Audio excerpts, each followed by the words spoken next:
Hi, everybody. Thank you for that intro. I'm really excited to be here. It's my very first time at Content Marketing World. And I wanted to talk to you today about speaking their languages, how you engage different audiences with content that's meaningful for them. And the reason I thought this would be a really interesting topic is because it's something that we have to tackle at the Washington Post every day. We reach 1 in 3 Americans, so it's pretty much everybody, every kind of person, with every kind of interest, and advertisers are coming to us to reach every kind of person in every kind of way. So we had to figure out how to do that, how to really speak the language of these different types of people and reach them on different levels. So that's what I'm going to walk you through today, and I hope you find it useful for the content that you're creating.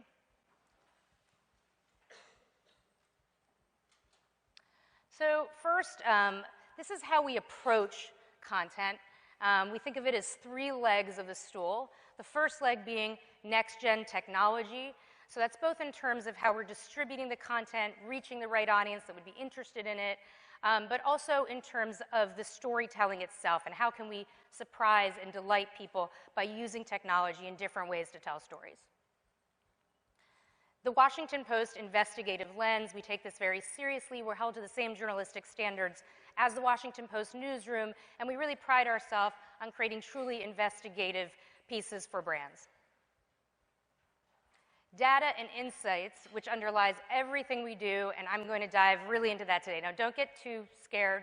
I know this audience, because I want to make sure I'm speaking your language, and I know you're not data scientists, and I'm not going to overload you with tons of data, but it is really underlying how we get to know our audience, and that's why it's important.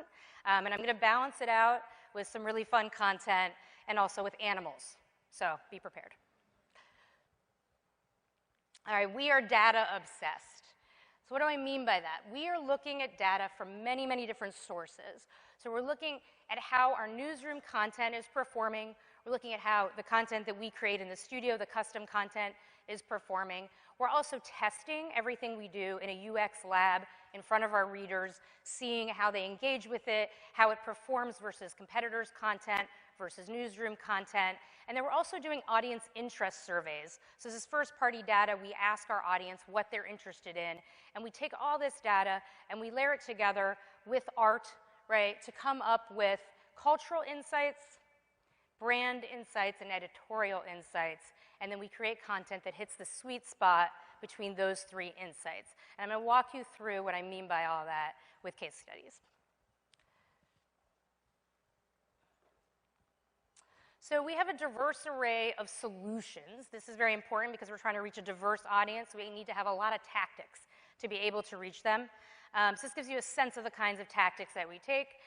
We have something called perspectives. These are essentially op-eds. So these are for heads of companies to set forth their opinions and the opinions of the company on diverse issues. We have newsroom-style content. So that's within the newsroom-style format that our newsroom is using for the 600 pieces of content that it is launching every single day. And we have visually driven formats. These are formats where it's mostly video or images, widescreen, very cinematic, and there's some floating copy on top. And then we have bespoke execution. So these are custom designed and developed for the advertiser based on their goals, based on the audience that they're trying to reach, and these insights that I'm going to walk you through. So you'll see a lot of examples of bespoke executions today. All right, so why does all this matter? Why do we care about this data? Why are we sifting through it? Why are we trying to create these insights? It's in order to get to know our audience so that we can create content that's relevant to them, because if the content is relevant to you, it will resonate, whether you're a person or a cat. Told you there'd be animals. So audience-driven storytelling, this is literally how we think about all the content we do. We think about it by audience. And the audience categories are influencer audience. I'm going to dive into a little bit what these mean in a minute. The business audience, and the consumer audience.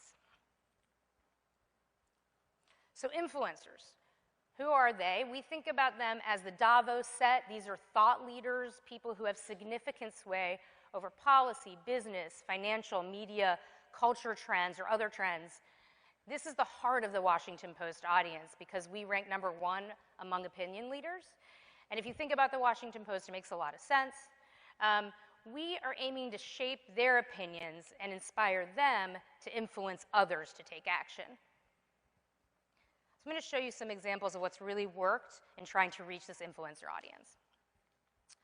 So one is a piece for Optum Insurance, and I'm going to walk you through the insights and I'll show you the piece. So the cultural insight is that we have a country in crisis. Every 13 minutes, someone is dying from an opioid overdose. And the editorial insight is that our audience at Washington Post Reader is trying to make sense of this. We have gotten over 600,000 page views on the top 5 stories on this topic from the newsroom over the past year. And then Optum, what they're trying to do is raise awareness of this evidence-based approach that they've taken to trying to fight the epidemic. So we took these insights, cultural, editorial, brand insight, and created this program. It's called Working to End the Epidemic, and it's a multimedia piece. We went to a town in Massachusetts, took a very investigative approach. This town has one of the highest incidents of opioid epidemic in the nation, and we interviewed people in the town that were struggling with the epidemic and people that were trying to treat them and help them as well. And then we created a multimedia piece that moves between education, so where we're actually trying to show our audience what's this crisis all about. You know, how do opioids work on the brain and body, and how has why has it risen so much in recent years, and how we can fight it. But we move between these educational elements and the emotional human toll of the crisis, with interviews with people from the town who are struggling with opioid addiction, people from treatment centers in the town, law enforcement officials. This is a woman who, when she was a cheerleader in high school, she broke her arm and was given an opioid prescription, became addicted, and that led her down a terrible path, and she's now on the road to recovery. So it's these very emotional stories, and they're really resonating with the thought leader audience that we were trying to reach. But then again, we marry that with these more macro educational concepts and interactive motion graphics and infographics within this one piece. So this piece was extremely successful, both in terms of high time spent and engagement with the piece, and also in terms of the scale that we reached. And we were able to reach true influencers. Katie Couric tweeted about it. We were all very proud of that. That was an organic, non-paid promotion. So this was considered a very successful piece in this category.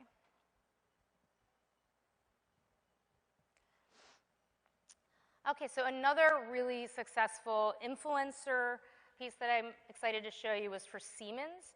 It's about e-vehicles, and these were the insights that we derived. The culture insight is that the future is urban. So nearly 2/3 of the world is going to be living in cities by 2050, which is pretty incredible when you think about it. And our audience wants to get smart about smart cities. How are we going to create cities that are going to deal with this huge population growth in cities? They're very interested in alternative energy sources, sustainable development. These stats all come from our proprietary audience surveys, where we're trying to deeply get to know the interests of our audience. And then the brand insight here, so Siemens wants to raise awareness of how cities need to develop infrastructure to get ready for e-vehicles. E-vehicles operate really differently from gas-powered vehicles. How are cities going to get ready for it? So we married all these insights together and created this piece. It's part of a series. The series actually transports you inside a smart city of the future with 3D models that are animating on the screen, and the article unfolds within them. And we take people also on a trip around the world to see what other countries are doing, what other cities are doing to get ready for the e-vehicle explosion that's going to be happening soon.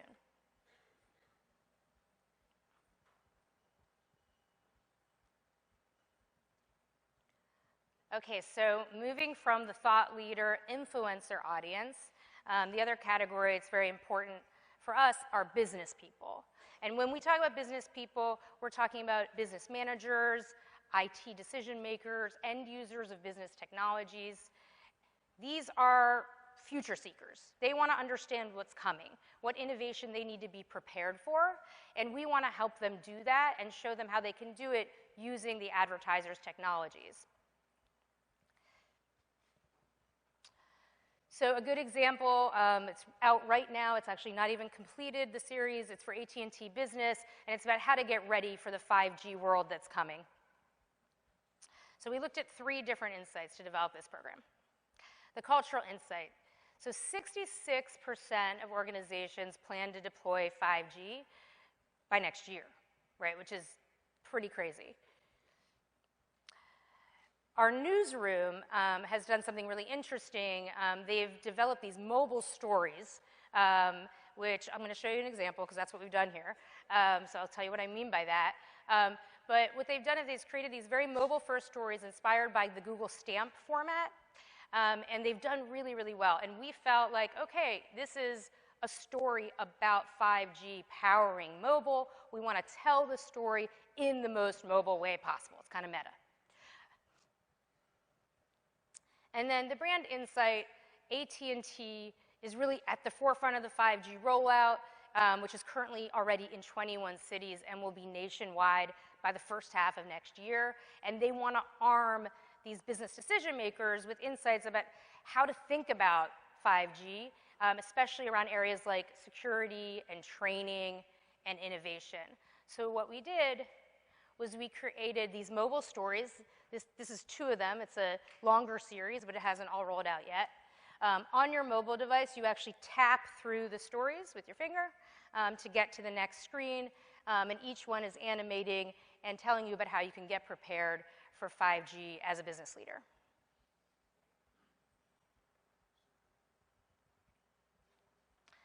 Okay, so another great example in the business category is for HPE. This just launched, but it's doing extremely well, and I think is a little surprising for this category as well. So the cultural insight here is that emerging tech like artificial intelligence, 5G, and Wi-Fi are boosting the growing popularity of video games.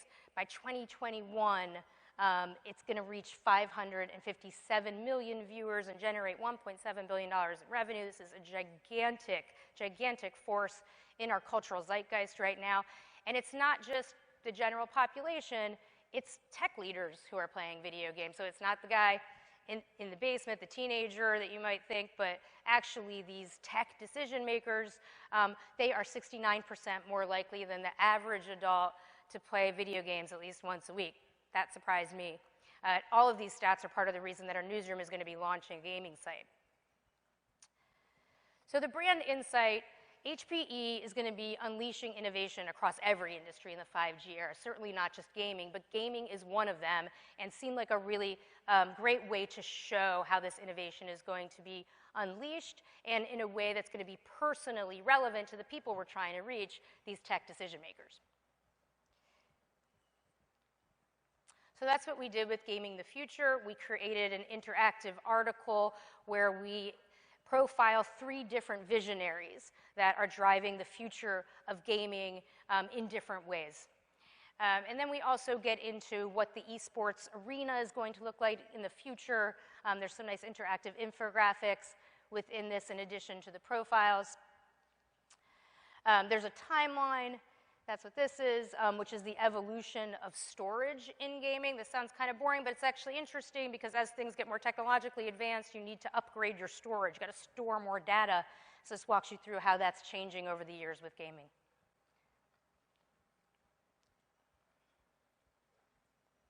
Okay, so that's it for the business category. I'm going to talk to you about consumers. So first I'm going to ask the audience. Who of you has bought something in the past week? Anything? All right, it's the entire audience. So that's my point, right? Like, we're all consumers, right? Every reader of the Washington Post is a consumer. Every person sitting in this room is a consumer. And I say that because these categories are not, like, mutually exclusive, right? You could be a thought leader, a business person, and you are a consumer. So it's more about how we're trying to reach the person, right, than it being this mutually exclusive, kind of rigid category. So the consumer category, it means that we're trying to reach them on a personal level rather than about career or work or the major issues of our day, like we would in the thought leadership influencer category. And when we think about these readers, we think of them as they're smart, they're Washington Post readers, but they're not experts on the topics that they're reading. They're dining at the internet buffet, they're kind of all over the place online, going from site to site, a lot of them looking at niche sites, and they're looking for inspiration when they're reading content, inspiration for where they're going to go travel next, inspiration for how they're going to have fun that weekend. So a really fun program in this category was from Mike's Hard Lemonade. This is from a few months ago. Let's look at the insights that are driving it. So the cultural insight here, I'm calling bad news blues. You know, 7 out of 10 of us are suffering from news fatigue, bad news fatigue. We open up the headlines and we're reading about the opioid crisis, and we're reading about the latest hurricane, and we're reading about a lot of death and destruction and political polarization, and people, it's just tiring, right? It's a little exhausting. So the editorial insight is that people are looking for an antidote to that. They want some positive news and happy news, and we've seen in our newsroom 130% year-over-year growth of our Inspired Life section, which is all about everyday hero, inspiring kind of stories. The brand insight from Mike's Hard Lemonade is that they want to bring people together in moments of joy and help them drink on the bright side. So how do we marry all this together into an interesting piece of content? So we did the good news effect, and what we did here was we developed emotion recognition technology. Actually works through your phone, as you can see here. And while you're looking at different pieces of happy content, it measures your emotions, so you can see how much it's affecting your mood. I said there'd be animals. This is a very happy dog. Morning mischief, this is another piece of content, so as you're watching this, it's reading your emotions. This guy, for some reason, is doing that. I don't know. He really wants coffee. And then a happy reunion. So this is a family that is reuniting after many years of being away from each other, and they are very, very happy. So again, as you're watching this content on your mobile device or on your computer, our technology that we developed is actually reading your emotions. We're telling you we're doing that. It's not sneaky. It's part of the content. And then there's a joyometer that calculates your emotions and then tells you which story made you happiest at which points. And no surprise here, for me, it's the dog, 100%, no question, that smiling dog.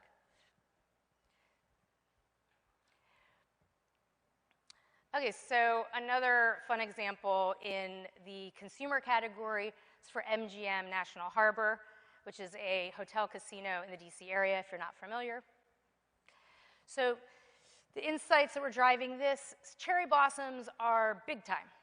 1.5 million visit DC to see the cherry blossoms during cherry blossom season in April. Quite a big deal for the area. Editorial insight is that we've seen that people who are highly engaged with travel content tend to be 7 times more likely to read nature content, right? So we thought, okay, how can we combine the two? How can we make it travel and nature?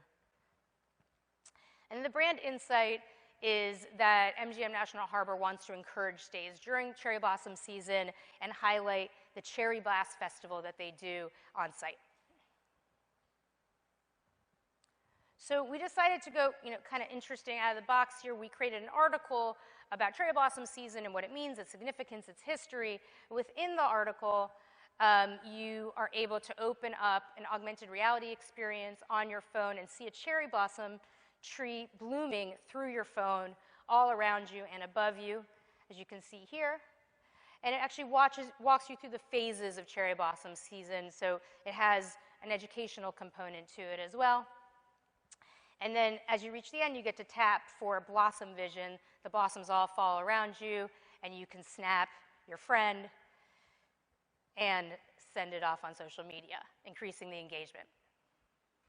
This was also great for MGM National Harbor to be able to do on-site. They had QR codes all around the hotel during cherry blossom season, so people could do it on-site as well, so it has an experiential component.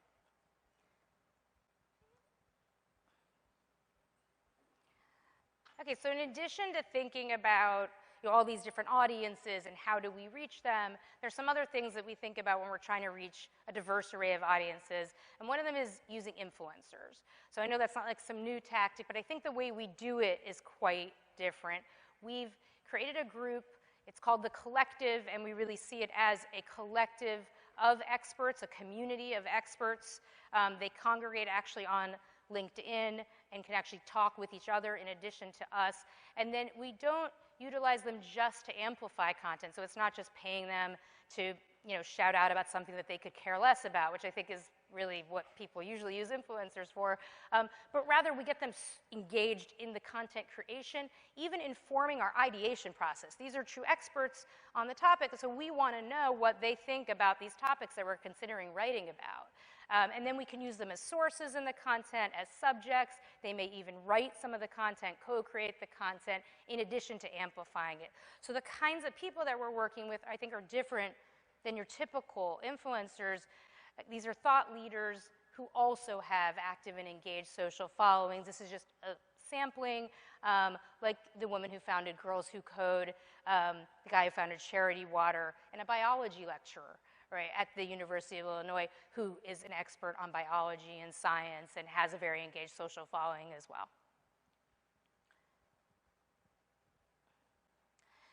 So I think I alluded to this in the beginning of the talk, and you've obviously seen some examples of it, but the other thing, and it fits great with this, with the theme here at Content Marketing World, but is how do we really surprise and delight different audiences and do something different, do something out of the box? We actually formed an emerging media task force in the studio, which is a multidisciplinary team. So it's got writers, developers, designers, video producers, et cetera, and they're all working together. They come together on a regular basis to figure out what emerging media techniques do we need to research and maybe even prototype before we propose them to brands. So these are some of the things that we are either researching, prototyping, or have already worked with them, just to show you what we're really excited about in that never been done before space. So augmented reality, you've seen examples. That's another one there for Chevron with the animals. I told you there'd be animals, and there's more animals. Obviously, you saw the emotion recognition technology. We're bringing things out into the real world increasingly with experiential. So that Mike's Hard Lemonade emotion recognition thing, we also did that at a big experiential event, party. People could use the emotion recognition technology while they had a lot of fun. We've used artificial intelligence in really interesting ways to actually write parts of articles and update numbers that are connected to a real-time data set, so it can actually update the article as you're reading it. Gamified experiences, we're in production on an interactive video right now. Shoppable experiences, something we're increasingly researching. We've done some. We want to figure out how to do them even better. And then web-based AR, which is what we did for that cherry blossom thing, I would say is very important when you're thinking about augmented reality, is how do you reach scale, right? So augmented reality is great, and it's great on your phone, but like if you have to open up an app, and especially if you have to download a new app, you're going to really lose people. So being able to do it on your mobile device in browser is extremely, extremely important, and we developed that for that cherry tree that I showed you for MGM National Harbor. So these are just some of the things that we're super excited about. We're also in production our third custom podcast, which I think is a great way to reach people in a very intimate, long-form, deep kind of way on topics. So let's give you a sense of it, and thank you so much for your time.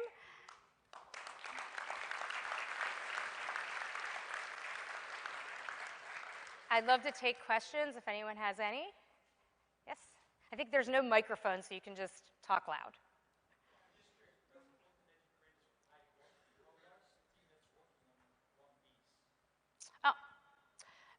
That's a really good question.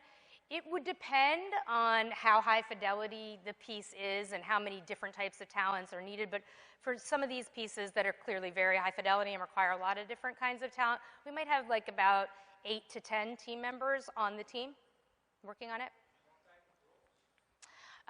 So developers, interactive designers, content editors, writers, illustrators, what am I forgetting? A video producer, audio producer. Yeah. Yes.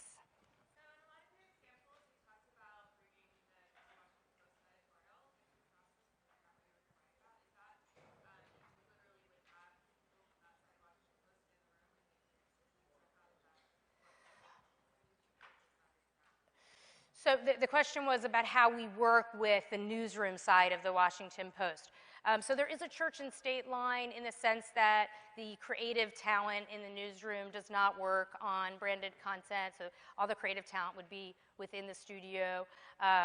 But the thing that we do is share information and knowledge. So I think about it as sort of like pipes through the church and state wall, and we are sharing information through these pipes, talking to each other about what works, what doesn't work, what emerging media storytelling technology we're really excited about, and sharing that kind of knowledge with each other. We also share engineering. So all the technological capabilities behind everything we're doing are shared across the Washington Post. Yes?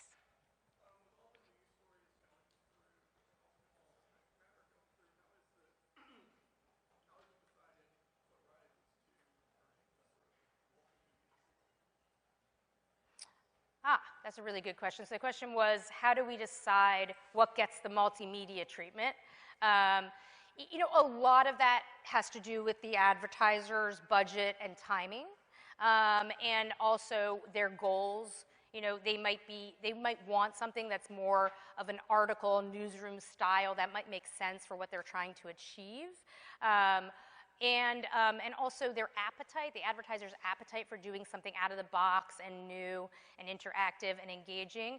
And then some of that would be dictated by the story itself. So we'll always first come up with a story before the tactic, and then we'll make recommendations about the best way to tell that specific story. And if, you know, it comes to us that, wow, doing an article about cherry blossom season, wow, wouldn't it be cool to actually see a cherry blossom tree blooming through your phone? Wouldn't that really enhance it? Then we'll want to propose that to the advertiser, but we always want to let the story dictate that.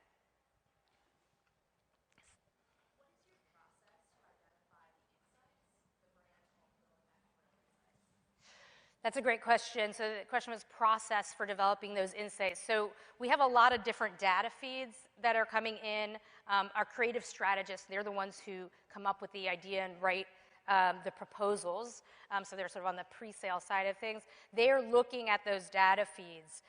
So it's, you know, if they've got a request from an advertiser to create, to meet a certain objective. First, they're going to come up with, like, what's the story here, right? So they're going to want to look at the data feeds and see, like, okay, well, what newsroom content has been performing well on that topic? What content have we done that's been performing well on that topic? Where is the white space? You know, what hasn't been written about? And they're going to use data to inform all of that and be looking at all these different feeds of data, if that makes sense.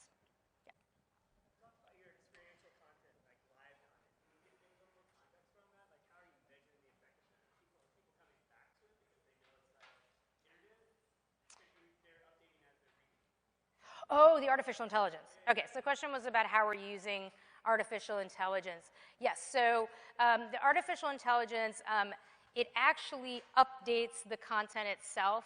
So it can update an infographic with numbers. It can update a line of copy. It's like an if-then scenario. If this happens, this updates, right? So you have to be able to plug it in to an evolving data source. So the technology plugs into the evolving data source and then changes the copy or the numbers per the evolving data source in real time.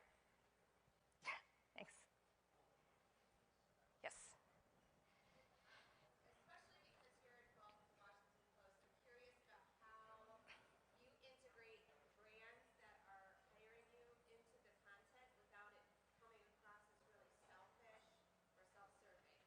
That's a great question. So the question is, how do we integrate the brands without it coming across as self-serving? Very important that it doesn't, right? I mean, otherwise, what's the point of doing content and not just a straight traditional ad? So, you know, there's varying levels of understanding among the advertisers that we work with around this. You know, some really, you know, come to us being like, we don't want to see ourselves in it. I mean, we think about it as a scale of 1 to 10. And, you know, like if you say 1 is the brand's not in it at all, right? No mention of the brand. It just says content from the brand. To 10, which would be like a traditional ad that's all about the brand. You know, we try to kind of move brands towards the lower side of that scale because we know that the content will perform better. We use performance metrics to show them why they should do that. But the other thing that I'll say to brands is you want to be the expert not the hero, right? So how can you be the expert on this topic? We could talk to your subject matter experts, use them as sources within the piece, but not make it all about you, which will turn off your audience. So sometimes that helps.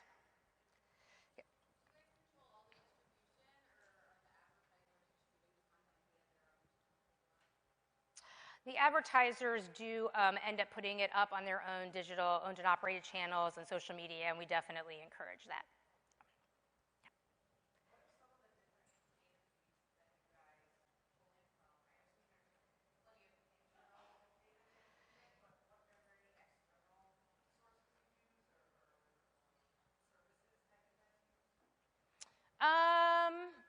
External data, I mean, we are doing, I don't know that we have like a one specific one that I would recommend because we're looking at so very many. It's sort of, you know, like any journalist would, you know, where you're doing kind of like deep research into the data and the stats that are out there. So I don't know if there's one particular source. We are very rich in first-party data at the Post because of the scale of the Washington Post, which kind of gives us a bit of like an edge when we're looking at data. And then, like I said, we're really thinking about sort of on-site performance, but also these interest surveys that we do, which are very important for helping us figure out what topics are important among our audience.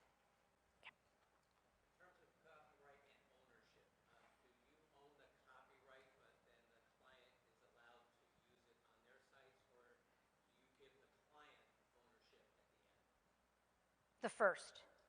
The first, yeah, good question. Anything else? All right, thank you so much, and thanks for all the great questions.